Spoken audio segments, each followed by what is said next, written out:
Welcome to season 10 of Accountants Are Sexy, Change My Mind. In this season, we have 10 brand spanking new guests to introduce you to. We'll be talking about things like exit plans, niching your business. You'll meet one of the captains. We're going to talk about finding your spiritual home, and we even have, of course, a discussion on AI and how it can improve your business. So stick with us. But before I introduce you to any guests, please meet our new sponsor, Swoop for Advisors. For those of you who haven't heard of Swoop for Advisors, we partner with accountants and bookkeepers to help their SME clients get access to grants, loans, commercial mortgages, equity investment, R&D, savings, and much, much more. We're a one-stop shop funding platform for SMEs, helping them find all the best available options in the market across a wide range of products to support their growth at all stages of their life cycle. Our job is to make you look like the heroes in your clients' eyes. So another massive thank you from me to Swoop for Advisors for sponsoring the show. Before I introduce you to the next guest, can I just ask for you to take a second and make sure that you are subscribed to any channel that you're watching this on, be that Spotify or Apple or iTunes or wherever you are. If you just take a moment to subscribe to the channel, it's really helpful information to us to understand how this podcast is received, and we can just continue to improve it the more we know. So thank you for taking the time, and I'm going to hand you over to the next guest. Well, hello and welcome to another episode of Accountants Are Sexy, Change My Mind. For those of you who were at DAS, obviously when I was on stage, you were crowded around the stage that I was on, obviously. And because you were there, you would know that my guest today was the guest on stage, Joseph Cox from e-commerce accountants. So welcome to the show. Thank you, Kelly. Thank you so much for having me. And I've got to say, it's a much more relaxed atmosphere this time. At DAS, it was a bit, it's quite scary, to be honest. Like sitting on stage, lights kind of blaring on you, loads of people and faces. And we had it was almost like a silent disco, wasn't it? So you had just everybody there with headphones on, and I was absolutely livid because I had my curly hair. Like I was livid. Like I just had to push it back like in a hairband, and it just got all squashed. Once again, like off air, we were talking about girl problems. That's another girl problem. So you don't have to deal with that. Yeah, sorry. You just lose your hair when you're a man. So for those of you who weren't at DAS, I had the privilege and the honour of interviewing Joe because Joe's got a really interesting story. And it's one about niching, but it's also one about capturing moments and following your instincts and your gut, really, and kind of seeing where the journey leads to. So I found it fascinating, and I know that a few people in the audience came up to me after and was like, that's a really interesting journey. So I had to get you back on to tell more people. I'm sure they didn't say that. They did. Yeah, I'm joking. Yeah, thank you. So if you wouldn't mind giving the audience a little bit more of an insight into what business you're in, and a bit about where you are today. Yeah, sure. So I am Joseph Cox, the founder and managing partner of e-commerce accountants, and we're a UK-based accountancy that, as the name hopefully implies, specialise in working with e-commerce and online businesses. It's been going for about 7, and we've just had our 7th birthday in August. So yeah, just over 7 years now. And it's gone from myself being a one-man band effectively to we've got a team of almost 30. I think we're at 28, and we've got one more person starting next week. So kind of grown quite a lot over the years. I remember, because bits will come back to me. We were talking about memory a moment ago, but bits will come back to me. I remember you talking about the challenges of growth at different stages and how you're having to overcome different hurdles every stage.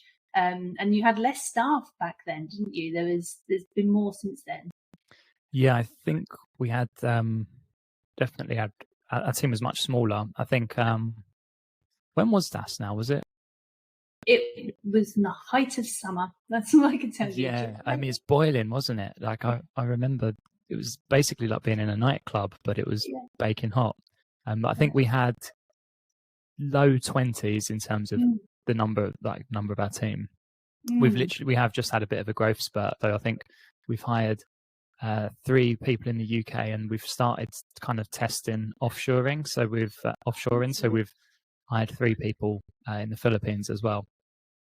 Yeah, because that came up as well, because you were unsure about it yourself and it was something you were going to do. Interesting. Yeah. So before we get there, and before we talk about more about the challenges that you've overcome, let's talk about where this company has come from. Like, how did e-commerce accounting, which is an amazing name, like for SEO and domain purposes and doing what it says in the tin, like fantastic. But how did it originate? So it, in part, was kind of by accident, but part of it was also SEO driven, like you said. So before starting e-commerce accountants, I had some online businesses with my friends. And before that, I was an accountant at a small firm in London. And the sort of short version of the story was I quit my job, I become a qualified accountant, quit my job, started, and I quit it to do the online businesses with my friends. And while running those businesses... Well, hello, and welcome to another episode of Accountants Are Sexy, Change My Mind. For those of you who were at DAS, obviously, when I was on stage, you were crowded around the stage that I was on, obviously. And because you were there, you would know that my guest today was the guest on stage, Joseph Cox from e-commerce accountants. So welcome to the show. Thank you, Kelly. Thank you so much for having me. And I've got to say, it's a much more relaxed atmosphere this time. At DAS, it was a bit, it was quite scary, to be honest. Like sitting on stage, lights kind of blaring on you, loads of people and faces. And we had like, well, it was almost like a silent disco, wasn't it? So you had just everybody there with headphones on, and yeah. I was absolutely livid because I had my curly hair. Like, I was livid. Like, I just had to push it back like in a hairband, and it just got all squashed. Once again, like off air, we were talking about girl problems. That's another girl problem. So you don't have to deal with that. Yeah, sorry. You just lose your hair when you're a man. So for those of you who weren't at DAS, I had the privilege and the honour of interviewing Joe, because Joe's got a really interesting story. And it's one about niching, but it's also one about capturing moments and following your instincts and your gut, really, and kind of seeing where the journey leads to. So I found it fascinating. And I know that a few people in the audience came up to me after and was like, that's a really interesting journey. So I had to get you back on to tell more people. I'm sure they didn't say that. They did. Yeah, I'm joking. Yeah, thank you. So if you wouldn't mind giving the audience a little bit more of an insight into what business you're in, and a bit about where you are today. Yeah, sure. So I am Joseph Cox, the founder and managing partner of e-commerce accountants, and we're a UK-based accountancy that, as the name hopefully implies, specialise in working with e-commerce and online businesses. It's been going for about 7, and we've just had our 7th birthday in August. So yeah, just over 7 years now. And it's gone from myself being a one-man band effectively to we've got a team of almost 30. I think we're at 28, and we've got one more person starting next week. So kind of grown quite a lot over the years. I remember, because bits will come back to me. We were talking about memory a moment ago, but bits will come back to me. I remember you talking about the challenges of growth at different stages and how you're having to overcome different hurdles every stage. And you had less staff back then, didn't you? There's been more since then. Yeah, I think we had definitely had our team was much smaller. I think when was DAS now? Was it? It was in the height of summer. That's all I can tell you. Yeah, I mean, it's boiling, wasn't it? Like I remember it was basically like being in a nightclub, but it was baking hot. But I think we had low 20s in terms of the number of our team. We have just had a bit of a growth spurt, though. I think we've hired 3 people in the UK, and we've started kind of testing offshoring. So we've I had 3 people in the Philippines as well. Yeah, because that came up as well, because you were unsure about it yourself and it was something you were going to do. Interesting. Yeah. So before we get there, and before we talk about more about the challenges that you've overcome, let's talk about where this company has come from.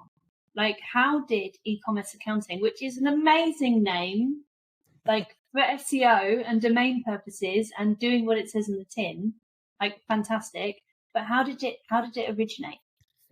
So it, in part, was kind of by accident, but part of it was also SEO driven, like you said. So before starting e-commerce accountants, I had some online businesses with my friends. And before that, I was an accountant at a small firm in London. And the sort of short version of the story was I quit my job, I become a qualified accountant, quit my job, started, and I quit it to do the online businesses with my friends. And while running those businesses, I didn't, at the time, I didn't really enjoy being an accountant. And a couple of my friends were quite entrepreneurial. So there was like 5 or 6 companies. And I basically ended up being an in-house accountant for all of these companies. And I didn't want to do that. And so I was looking for an accountant. And is there a clicking, by the way, coming through on this? No, I can hear. Oh, cool. Okay. It's coming through on mine. Yeah, so I wanted to basically outsource it or kind of engage an accountant. And I mean, I was so much younger as well then. I genuinely wanted to find someone who had knowledge and experience that could add value to our business. And I just couldn't find one. And I found that every firm I spoke to, they were asking me questions, you know, what is Amazon, or how does Amazon work? How do these, like, how do you take the data from Amazon? They didn't have a clue, basically. And I kind of found that I was having to explain so much to them. And I thought, like, not only am I spending time telling you what to do, but I'm also paying you. And this just feels a bit weird. And then I saw, because of the SEO, I was like, this is mad. Like, the domain name e-commerce accountants was available. And I was just like, how has nobody taken that? Like, that's, you know, just such a good search term. So bought it, and then kind of fast forward a few years, and I kind of got to a point in my life where I was looking for something else to do that wasn't, I kind of got bored of our day, because we bought stuff and sold it on Amazon. Your day would be ruined if you got a 1-star review. And, you know, and it just, that was our life, was just constantly dealing with people that had left 1-star reviews and trying to appease them. And then it kind of got to, I think Amazon got so competitive that, like, competitors were turning up, and we were selling in the States and Germany, and like, it was quite high volumes. And so, I mean, people, I think, were deliberately buying our product, our competitors, and leave 1-star reviews. And just because it felt like every single time we got to a bar that had 5 stars, it would kind of get a little 1-star review. I'm not enjoying this anymore. I know, I'll be an accountant instead. I've got this domain name. And I mean, I went traveling and ended up still doing like bookkeeping and VAT returns for my businesses, and also for some friends, and I had like a little portfolio of like 10 clients. And it was only, I came back from traveling and I was like, oh, there's something here, right? And that's kind of where it came from. So it's really interesting. People buy domain names all the time, and then they put them in a little stocking, and they think, do you know what? I'll do something with them at some point. And there are a bunch of entrepreneurs that do that. I didn't think it was as prevalent in the accounting space, and it probably should be, because there are opportunities out there. Yeah, I probably shouldn't publicly say this, but I'd have so many that I've just bought because I've seen the domains available. Now I'm probably going to get caught out by having it slightly wrong, but there was one that was around like cryptocurrency accountant. I think like influencer accounting, or influencer accountant. I've got now there's a bunch that I'm just like, oh, that's an interesting sort of emerging market.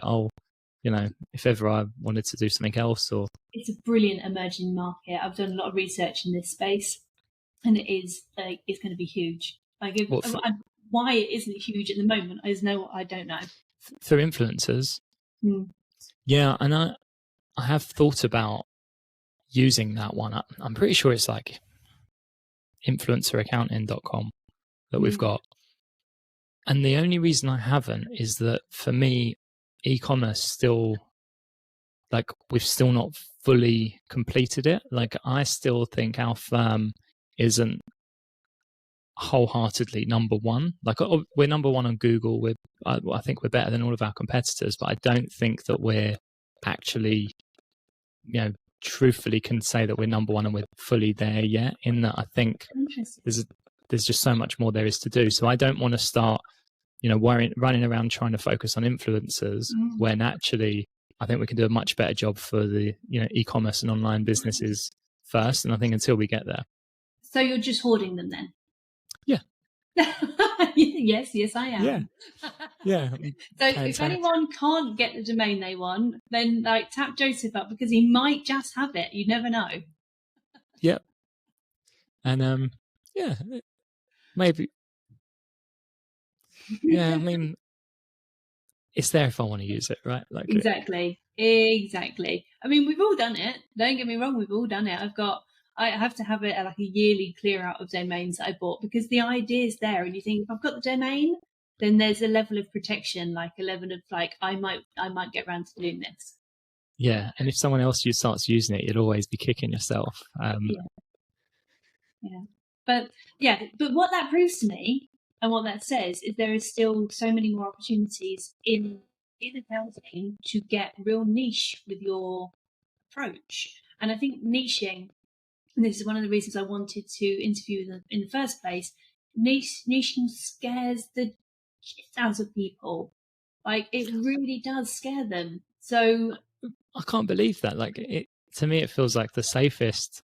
It's almost more scary to be niche, because, for example, with influencers, I suppose another reason I haven't even tried to get started with it is I feel like you'd need to be it would help being an influencer yourself to be able to really speak the language and go through the same sort of struggles that someone understands. Like, I'd be more worried about saying, "Oh, I'm an accountant for influencers," unless I really did it. Whereas if you're a general practice, it's quite easy to say, "Oh, yeah." Sorry, yeah. Is that basically? I think I've just proved your point. Actually, is that why people are scared of it? Yeah. Well, people are scared of teaching, but I think what you've just demonstrated there is you have an affiliation with a certain industry type. So when I explain it, I say you've got natural niches. So somewhere where you've got a passion, like you might have your hobby, or you might have a particular amount of experience. Like, say you've worked with like a bigger accountant and you've got lots of experience in a particular field. Those are natural niches. So you've already built up a community or an understanding of the problems. Then you have your forced niches. And this is where you see like emerging markets or opportunities arise, and you're not necessarily fitted into that box, but you could probably squeeze in if you wanted to, and that's more of a forced niche. So I think both of them still scare people, because they anticipate that an accounting practice is just going to be able to serve everybody. And because they're accountants and everybody needs an accountant, they'll get loads of business. And I think that's how they view the world. Yeah, it's kind of more scary even that, though, because if someone comes in and I don't know how to deal with it, so let's say they're an oil rig, or even a farm, I've got no idea.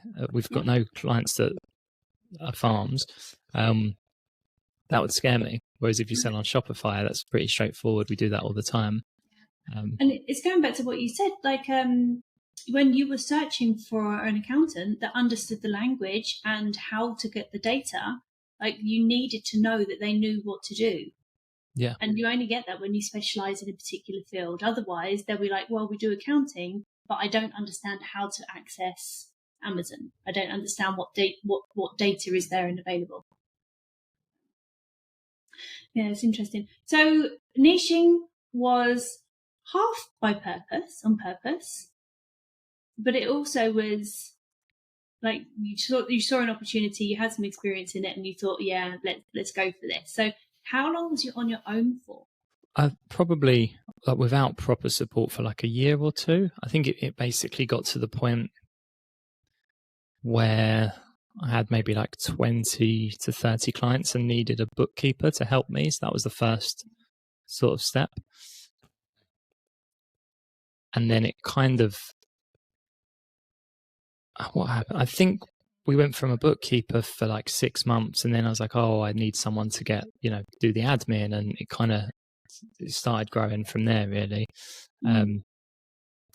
Basically like trying to look at constantly like what tasks can I delegate, and then how can I then kind of do more stuff that's, I suppose, slightly higher value.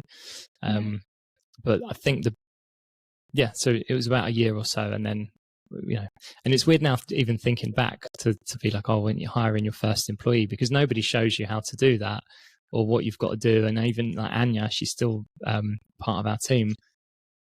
It's pretty mad, like she coming into some dingy little office like back, like and she's like, who's this young guy that doesn't know what he's doing, like no, goddammit, I'm a proper business, I promise. Yeah, whereas now, like when people go on the website, they see loads of people, like there's a bit clearer messaging, there's a bit like more professional look in it, and we genuinely do know so much more than we did when I first started, because we've been learning every single year. It's pretty mad. I kind of would dread having to do it again from scratch, I think. Yeah, which is why the domain's just sitting there. Yeah, exactly. So you've gone quite a way in the 7 years from starting up on your own, having this idea and running it through. Like how what kind of marketing did you do when it was just you? How did you handle that?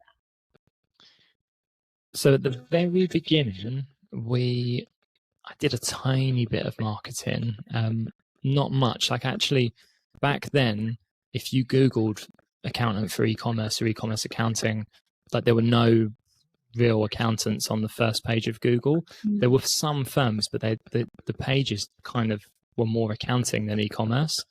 But the very first research result was an Amazon seller forum where somebody said, I'm looking for an accountant in the UK. And so I made a post. I just answered the post and just said, like, oh, hi, I'm Joe. This is my phone number. Like, I know what I'm doing. I'm an accountant. And because that was the first search result on Google, I kind of got to the top of Google and I answered it, like the question properly. Like the phone basically started ringing that next day. Like people, there were not hundreds, but a few a week would just suddenly email or like phone randomly and be like, oh, I've seen your post on that forum. Like, are you, I've been looking for an accountant. Understands? Are you real? Like, and then like some back then, I mean, a few of our clients, they would even come into my little office just to check me out, like NAF as well back then. One of my longest clients, Stephen, he laughs about the website even now because he's like, oh, I saw your website and how bad it was. But he was like, this is great because, I wanted an accountant, not a web developer. So I could see that, you put the right words, you just didn't make the visually. Wasn't this all singing, all dancing, pretty little website? It just said, I'm an accountant, I serve e-commerce, this is what you're going to get, come buy from me. Yeah, here's the phone number, give us a shout. Yeah, that's so underrated. Like why people overcomplicate marketing is beyond me. And that's speaking from a marketing strategist point of view. Some of the times, the best pieces of marketing are just slightly above what other people are doing, Yeah. Not like big brand stuff. And then what I also did on the side, so we didn't do any Google advertising, and to be honest, we still don't. The only other thing we did was, because I was still a seller back then, so I would still attend, there are certain events and conferences, you've got like DAS, XeroCon, Accountex for accountants. Well, in whatever niche you're trying to specialize in, there will be that for your niche. And so for e-commerce businesses, there's tons of Facebook groups. And basically the ones that I already went to that I enjoyed going to and I liked the speakers, I just said, hey, can I sponsor it? Like, can I? And yeah, there was like the main one I used to go to, they let me sponsor it, give out a load of flyers and stand in front of on a stage and say, hi, hi, I'm Joe. Do you want an accountant? And again, I think I got 5 or 6 kind of clients off of that. And some of them are still clients to this day. And I mean, aside from that, it's more about focusing on actually serving the clients rather than doing marketing. Because I think it's kind of, if you do a really good job, then your clients become your marketing. And again, if they're part of a particular niche, they will have other friends and contacts within that niche. So it kind of, someone on a Facebook group will say, I'm looking for an accountant. And if you're doing such a good job, you know, even if you're an e-commerce accountant, you don't, like, if you do such a good job and someone's fed up of another accountant in that group, they might not necessarily recommend us. If you're, you know, doing such a good job, they'll recommend you. It doesn't have to be in your name. Yeah, absolutely. And I think lots of people, lots of accountants, they get word of mouth. That's historically how people have built their practices. You know, you get your first set of clients in, you do a really good job for them, they tell other people. The problem with a general practice is that they tell people that are probably not going to be the right fit. And I think that's a really hard thing. So you've got clients of all different sizes, all different industries, all with different goals, all with different systems. And all of a sudden, that practice becomes really disjointed. And then you become beige. No one knows what to start referring you for or what to tag you for unless somebody says an accountant. Like, it's not tangible enough, is it? No, I agree. I think it's easier. I mean, it's an easier sell if you're an e-commerce business and you're looking for an accountant. When you come on our website, you know, oh, okay, I want to work with these guys because they know exactly what it is. Whereas if you went on to, I'm going to, you know, Cox and Sons, you'd go, well, what do they, you know, do they really understand e-commerce? They say they also work with fishermen. Yeah. Yeah, absolutely. I guess it's mixed messages almost. So what like, you've grown your practice, and say, quite rapidly, really. So what challenges have you come up against in this kind of experience, this 7-year experience? I mean, it doesn't feel like it's that rapid. Now that it's got to 7 years, I feel like it's been quite a slow burn. I think first couple of years it maybe felt like that, but I think the biggest learning curves just is people, like constantly. It's whether it's your internal team or managing clients, it's kind of constantly, you're a service-based business, so you're managing people. And like I said at the beginning, nobody teaches you how to hire someone or how to sift through CVs, and then when you do hire them, nobody really teaches you how you're supposed to make people happy and make them want to work with you and make them like that. And I suppose any of the issues that then come up, whether it's performance or someone being sick or someone having problems, like there's just all this extra stuff that you're taught how to do tax returns and you're taught how to file accounts, but you're not taught.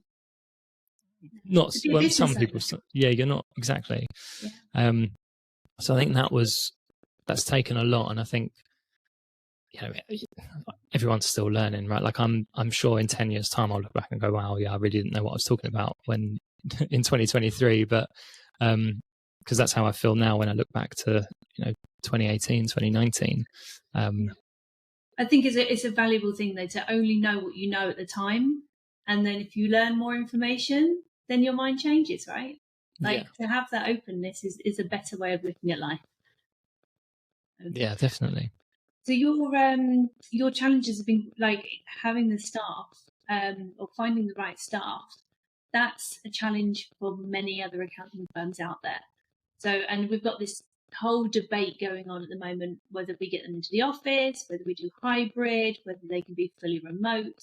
So what's your kind of views on growing your staff in today's climate? It's tough. Having just hired a few people, I think we put a bookkeeping job on LinkedIn and had about 150 applicants within a day. So first of all, you've got to sift through a lot of people. And sometimes the quality as well isn't really there. Like it's quite rare for us to see a CV and be like, wow, like this person's incredible. Excluding my team who are who can overhear me in the office. You're all amazing. It's okay, they can't hear what you're saying. Just what I'm saying.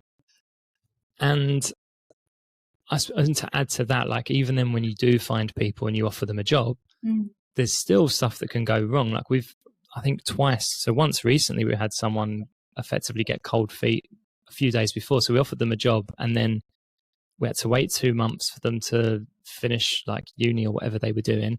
And then week before, like 3 days before, we get an email, "Oh, hi, sorry, I've got a family emergency. Thanks, see ya." Not kind of delays. It's like, "Have you got another job? Do you not want to work?" Like what's that person felt like they'd be a great fit.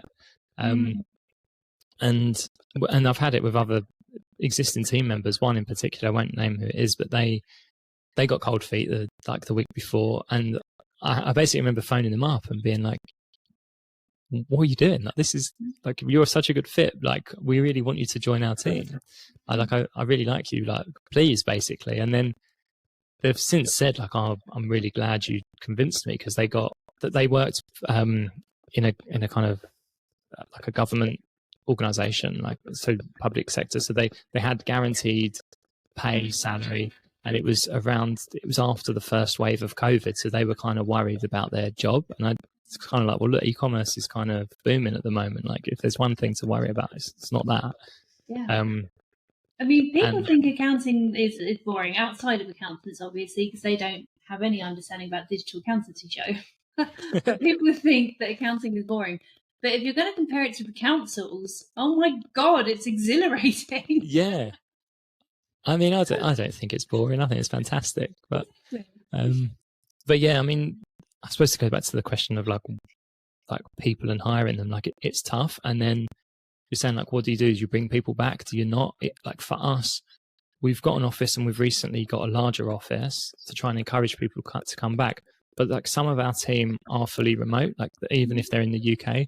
So I feel like you can't say you all have to come in or else, because it's like double standards. Yeah. So you kind of have to try and make it a nice environment to make people want to come in. And ultimately, I don't know if that you have to have people in to have a good organization. Like hence, we're speaking about offshoring, and that actually is something we're now considering, because the sort of candidates we've had are better than the average kind of candidates that you get in the UK, and they're a fraction of the sort of cost, which in itself then can translate to either higher profits or at least a more competitive price for your consumer or your customers, clients. Yeah. So. Yeah, it's a very real message actually of delivery. Do you think that that's going to change the accountants of the future, the firms of the future? In what way? What way do you? Well, if we have a bank of remote staff and less UK-based accountants in smaller practices, is that going to change the way service is delivered, customer experience, or is it going to even affect the quality of candidates coming through from the UK? Yeah, it's a good question. I think that ultimately, yes, it is going to change, because technology, like ultimately it's linked to technology, right? Because the reason this can all be facilitated is because you've got Teams, Slack, Google Hangouts, the ability to just have calls instantly and work remotely, whereas even 10 years ago that might have still been a bit of a struggle to do, especially to this level. And yeah, it is going to impact people, because honestly, like the people we were interviewing in the Philippines were genuinely better than most, and we're talking about like candidates that have like university graduates from the Philippines. So they're coming out of uni with the same level of experience as a UK graduate. And yeah, honestly, I think they're in some ways better, at least than most. So yeah, it's going to change it. But I mean, I think you're still going to have a sort of homegrown talent as well, because like ultimately those in offshore countries, probably as things evolve, are going to start actually working for local businesses, because or US businesses. So like the sort of firm we use mainly have clients that are based in the US and New Zealand and Australia. So, short answer, yes. The same has been going on in the marketing world for quite a while. I think the Philippines is a big player in the outsource community. I mean, we've got India as well. But the Philippines, their time and their language skills, I think, are particularly good. So it's easy to communicate with. This has been going on for quite a few years in the marketing world. I find the more I talk to accountants, the more I realise that there are very parallel kind of synergies. God, I just said that word. But there is more parallel kind of comparisons between the marketing world and the accountants world. If you look at how people have gone into automation and using tech and, the digitalization of it, and the outsourcing side, there seems to be quite a lot of similarities, really. Yeah, but then ultimately, I know everything now turns to AI, but that's also on the cards, right? Like, really, that's going to then affect those service deliveries and things like that. So, AI can make very light work if you're putting in the effort in the beginning. I think what people miss with AI, and I'm not an expert and I certainly am not going to teach this because I don't know enough about it. But the mistake I see people making over and over again is thinking that AI is going to do all of the thinking for you. And it really doesn't. You have to do the thinking first. Yeah. I've got no idea how accountants would use AI in their practices. Is it something you're testing out? No, not at all. I think a lot of we use Carbon for our practice management software, and they've got like an AI feature, but I mean, it's just like drafting an email, and I don't know, that I feel like that can go horribly wrong, especially if you're not changing it. So I've not really seen the benefit yet. I mean, it'd probably be more interesting if when it gets to the point that you're putting tax figures in and it's like calculating stuff for you and sort of suggesting things. But for emailing a client to chase for their VAT return, I mean, we've already got sort of canned responses that we do that for, so we don't need an AI to. Yeah. Canned responses that are in your voice with tried and tested. Yeah, no, I agree with you. But it's interesting. There are definitely going to be developments there. So after staff, I remember you speaking about testing different staff structures, and that was really fascinating because you were quite open to having conversations about different ways of structuring them. So did you go and do the pods thing, or is that where you started? No, so I think we originally tried, I suppose we were in departments, so like accounting and bookkeeping department, and then that was when we were like around 10 people to like 15, and it just feels like we were always struggling, to be honest, but that didn't work and didn't feel like it was working, maybe because it was putting too much pressure on the two of us that were running the two departments.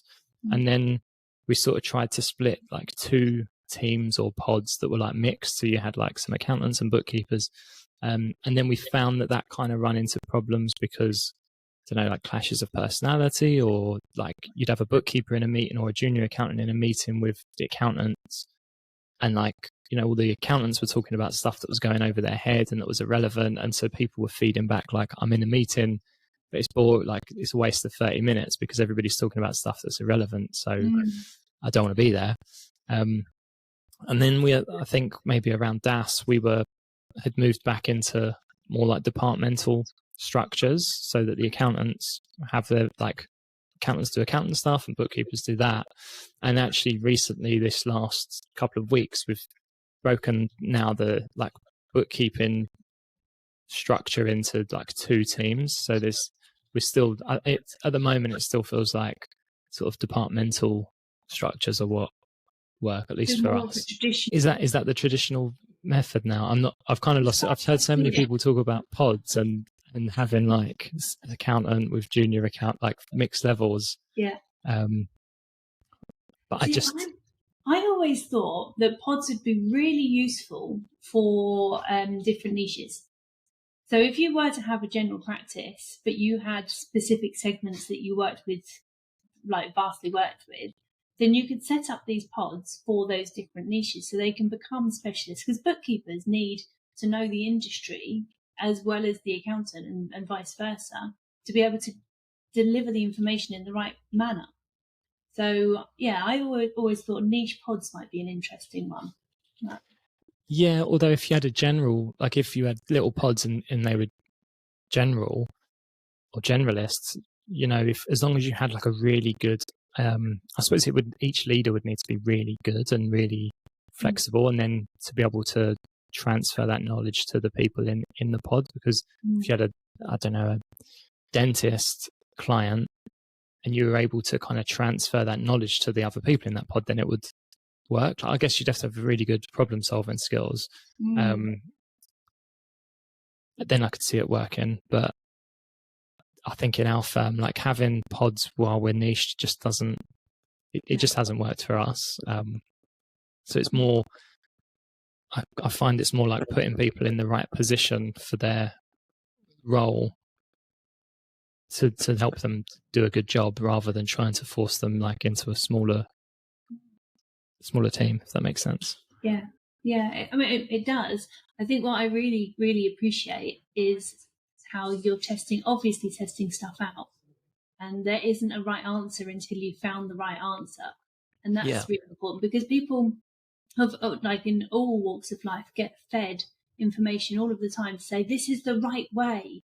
Yeah. And it's not necessarily the right way. It's just the right way that it's worked for somebody else. Yeah, totally. And it's also so much work to change, like trying to, especially even at our size now, like 20 odd people, to try and say to your team, okay, we're changing structure, you're now reporting to this person and this is how you got to do things. It's like, it's a big headache. Change for change's sake. Yeah. And even if it's for good change, like for a good reason, you've not only got to encourage everyone to do change, because people don't like change. You've got to, you've got to like build a new process. You've got to encourage everyone to adopt the process. Then you've got to like follow up. So much work. So you're removed from accounting now. Are you just leading the business? You're not doing any of the work? Yeah. Yeah. How has that changed for you? It's, in some ways I miss it. Like it's quite fun. I used like coming into work and knowing what you're doing. So like in some ways arriving and having to make it up every single day. Basically, yeah. Like I wake up and I'm like, what do I need to do? Or what problem is shouting the loudest or broken the most? And then your kind of job at this level is just always dealing with stuff that's broken or doesn't work, or it's kind of can be exhausting. But it also brings its rewards in that you kind of get a nice varied workload. And when you do there are times, when you're ahead of all of that stuff, and then you can feel like you're really building the firm and kind of getting it, like I said, to that position where you feel like you're number one and sort of doing what I'd call like balance sheet activity rather than P&L activity. So you're like, any time you're putting into the business, you're building out the balance sheet rather than just throwing it away. If there has been any accountant speak on here, that was it. Very good. All right, so I'm going to bring this to a close, but I would talk to you for ages. Like, you've got such fascinating experience and you're so honest and truthful with it. There is a lot to learn. So thank you for sharing. But there is one final question, Joe. This question, the question that you blindsided me with on a stage with 50 or so people looking at me with silent headphones on, that was so unfair. Like, at least here with the podcast, you've like, your automators say, by the way, I'm going to ask a question. It's up to you to look it up. Yeah. I was just I was so scared anyway on a stage, but okay, it's a fun question. And and I just wanted to see your response. It took a lot for me to not warn you about that, by the way. Like, it took everything in me to say, no, don't talk about it. Just ask him and see what he says. So, I'm glad you didn't. At least if you told me just before I got on the stage, that would have thrown me and made it even worse. So it was better that it was on the... Yeah. That's all you would have been talking about. So I think for the people who are regular listeners and get to the end of the podcast, because, time is precious, but for the people that get to the end of the podcast, they know the question.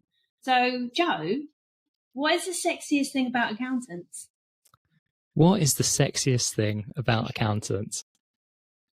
And bearing in mind that I've had time now to prepare this after being blindsided. Better be good. I've given it a lot of thought. I've had sleepless nights over it. But I'd say if there was one thing that I had to choose that was, that really said what was sexy about accountants, I'd say it's that we make financial problems climax with solutions that leave both parties satisfied. Oh, you really have thought about it. It took a lot. I couldn't have thought of that on the spot. It took me about 7 months. I think my answer at the time was, our chat. And I was thinking, oh my God, I'm blushing. I don't know what to do. That was amazing. Right, just say it for me one more time because that's prepared. So, climax. Let's go with that. Basically, I just wanted to shoehorn the word climax in there. It's, if I had to pick one thing about what makes an accountant sexy, it's that we make financial problems climax with solutions that leave everyone satisfied. Very good. You wait for the soundbite. You're just going to have me saying climax on repeat. I'm going to make you into a TikTok star. Please, I would love that. Right. So thank you ever so much for coming on and sharing your journey with us. Can I just ask, so what's the best answer that anybody's, obviously aside from mine, that anybody's ever had to give for that? Because it's going to be hard to beat that one. But I think Jenny came on and did a poem, a kind of, not a poem, what's it called? A 60 second. You know when you go to a networking group and you have to do your 60 seconds? And it was full of innuendos. But generally, they're pretty much the same. It's all about value. And that's what this podcast is about, is to help the accountants actually recognise that they've got some value in there and that, people need them. So that's where people go. I did listen to the last few because I was like, oh, should I try and say something, silly like that or something serious? And most of them were all, it's the sort of, the fact that we might not be sexy, but we deliver, we help people's lives, which I think is really the truth of it rather than... Well, I do hope you help your customers climax. As long as everyone's satisfied, it's fine. Right, I'm going to cut this there before this gets X-rated. I'm going to have to put a little marker on it. So thank you very much for being my guest. And I will point people in your direction if they want to look you up. Thank you, Kelly. It's been a pleasure. And just a final word for me before I let you go. I wanted to say thank you so much for listening to Accountants Are Sexy. When I say your thoughts are the only thing that matters, I truly mean it, because this show is nothing without listeners, right? So please like, subscribe, comment, slide into my DMs. Let me know what you think. Let me know what you want more of, and I will try and deliver. Apart from that, I hope you enjoyed today, and I'll see you next week.